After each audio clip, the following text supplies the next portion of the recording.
दुख महसूस कर रही है कि ये क्या हो रहा है। तो इसलिए ये तो हमने मानना ही पड़ेगा भाई, ये पेपर तो पास करना ही पड़ेगा। अगर आप इस जन्म मरण से ऊपर उठना चाहते हैं, अगर आप संसार के दुखों से ऊपर उठना चाहते हैं, अगर आप इसी जो मन की जो उहापोह है, मन की जो उथल पुथल है, इससे ऊपर उठना चाहते हैं, तो भाई ये बात कहने में मैं भी मजबूर हूं कि आपको अपनी जो आध्यात्मिक संस्कृति है, जो हमारी भारत की संस्कृति है, जो सारे विश्व का गुरु जो बना है हमारा भारत, वो सिर्फ और सिर्फ आध्यात्मिक ज्ञान के साथ ही बना है। तो आज हम लोग उस चीज को भूलते जा रहे हैं। तो आज हमने अपने गुरुओं के चित्रों को पूजने की बजाय उनके चरित्र को पूजना जरूरी है, उनकी बातों को समझना जरूरी है। उन्होंने हमें कहा क्या था वास्तव में, और ऐसा जब आप विचार करके देखोगे, क्योंकि विचारों के अंदर बहुत बड़ी शक्ति होती है। जो थॉट्स होते हैं, जो विचार होते हैं, जो आइडियोलॉजी होती है, जो विचारधारा होती है, उसके अंदर बहुत बड़ी शक्ति होती है। ये हमारे गुरुओं, पीर पीर पैगंबरों और अवतारों के जो विचार ही तो हैं जो हम वाणी में पढ़ते हैं। उनसे हमें कितनी ऊर्जा मिलती है, उनसे हमें कितनी सकारात्मक ऊर्जा मिलती है, क्योंकि उन विचारों के अंदर बहुत बड़ी शक्ति है। जैसा सा आप अपने अंतःकरण में विचार सोच लेते हैं, ध्यान से सुनना है, जैसा आपके अंतर में विचार आता है, चाहे वो अच्छा आता है, चाहे वो बुरा आता है, चाहे वो किसी का विरोधाभास करने वाला आता है, चाहे वो मानवता की सेवा करने वाला आता है, ये आपकी संगत के ऊपर निर्भर करता है। जैसी आप संगत में रहोगे वैसी ही आपके ऊपर रंगत चढ़नी शुरू हो जाएगी। जैसी संगत वैसी रंगत, जैसी दृष्टि वैसी सृष्टि, जैसा दृष्टिकोण वैसा ही सृष्टिकोण। तो इसलिए ये तो हमने समझना ही पड़ेगा, ये तो हमने समझना ही पड़ेगा, ये हमारा काम समझकर ही चलेगा। तो जितने भी हमारे गुरुओं पीरों ने हमें जो संदेश दिया है, वो यही दिया है कि इंसान इस लौकिकवाद से, जो लौकिकवाद है, चाहे आप कितने भी अचूक धन और संपत्ति के मालिक बन जाएं, चाहे आप कितनी भी बड़ी बड़ी डिग्रियां प्राप्त कर लें, चाहे आपके पास कितनी भी चल और अचल संपत्ति हो, वो आपको मुबारक हो, वो आपका जीवन यापन करने के लिए जरूरी हो सकती है, वो कुछ हो सकती है, लेकिन वो सब कुछ नहीं हो सकती। तो जब तक आप सब कुछ जो है, जो सब चीजों का कारण है, जो हमारे जिंदा रहने का कारण है, जो सारी सृष्टि का आधार है, जब तक आप इस हस्ती को नहीं जान लोगे, जब तक इस परमेश्वर को, इस परब्रह्म निर्गुणाकार सर्वाधार विश्वाधार परम तत्व को जान नहीं लोगे, पहचान नहीं लोगे, और इसका ध्यान करते हुए जब तक यही होने का प्रयास नहीं करोगे, तो तब तक लौकिक जगत से वास्तविकता का सपने में भी पीछा नहीं छूट सकता। इसलिए हमारे जीवन में आध्यात्मिक ज्ञान का होना बहुत ज्यादा जरूरी है, बहुत ज्यादा जरूरी, अति जरूरी है। जो विज्ञान है, आज का जो विज्ञान का युग है, आज का जो टेक्निकल युग है, आज हर एक जो जीव है वो टेक्निकल माइंडेड है, होना भी चाहिए, समय के अनुसार चलना चाहिए। आज विज्ञान ने बहुत तरक्की की है। विज्ञान कुछ है, लेकिन विज्ञान सब कुछ नहीं है, यह भी समझ लेना चाहिए।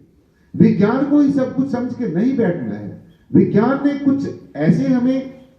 चमत्कार दिए हैं, ऐसी कुछ खोज करके दिया जिससे हमारा जीवन है वो सुलभ हो गया है, सहज हो गया है। लेकिन विज्ञान भी आज इस चीज की खोज में है, आज विज्ञान भी आप देख रहे हैं, विज्ञान भी इस चीज की खोज में है कि जो वो गॉड पार्टिकल है वो कौन है। तो इसलिए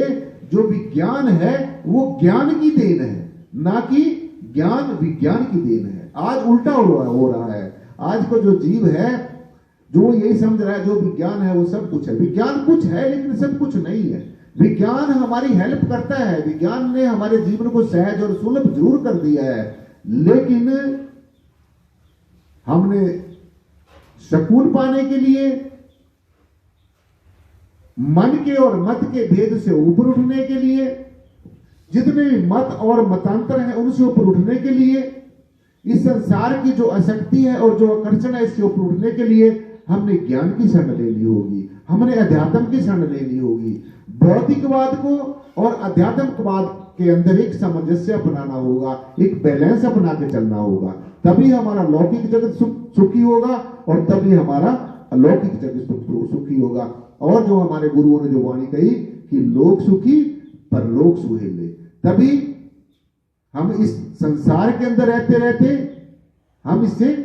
विरक्त रह सकते हैं। संसार आपके अंदर रहे नहीं, सॉरी, संसार में आप रहे, जैसे हम सब लोग संसार में रह रहे हैं, लेकिन अगर आपको ये ज्ञान है, अगर आपको ये इस चीज का रियलाइजेशन है, बोध है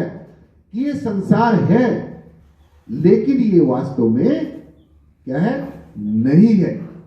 ये है, it is, but it is not in the real sense. ये है, हमें लगता है कि ये संसार है,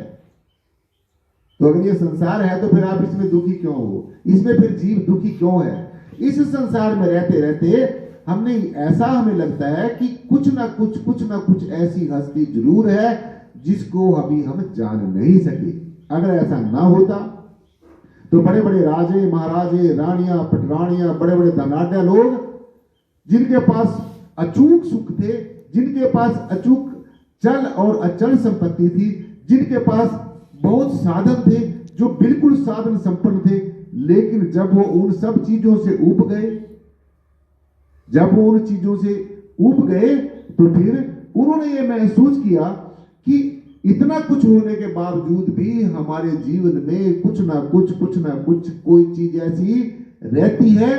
कि जिसके ना होने से हमारा जीवन मंगलमय नहीं है, हमारा जीवन ज्ञानमय नहीं है, हमारा जीवन सुखमय नहीं है, हमारे जीवन में सकून नहीं है। तो तब उनको जब ऐसा लगा साध संगत जी, तब जाकर उन्होंने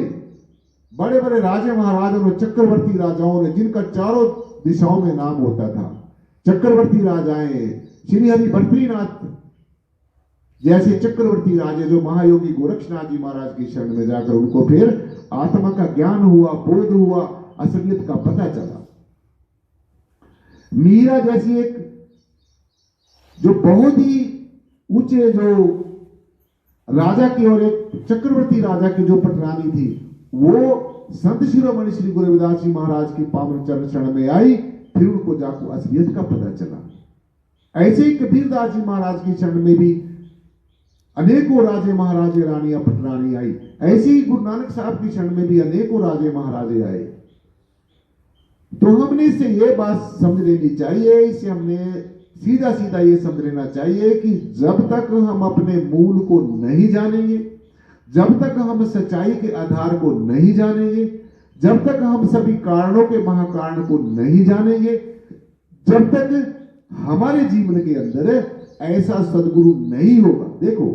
एक सबसे इंपॉर्टेंट बात समझने वाली है, जो मनुष्य जीवन का हमारा सबसे पहली और सबसे अंतिम जो जरूरत है,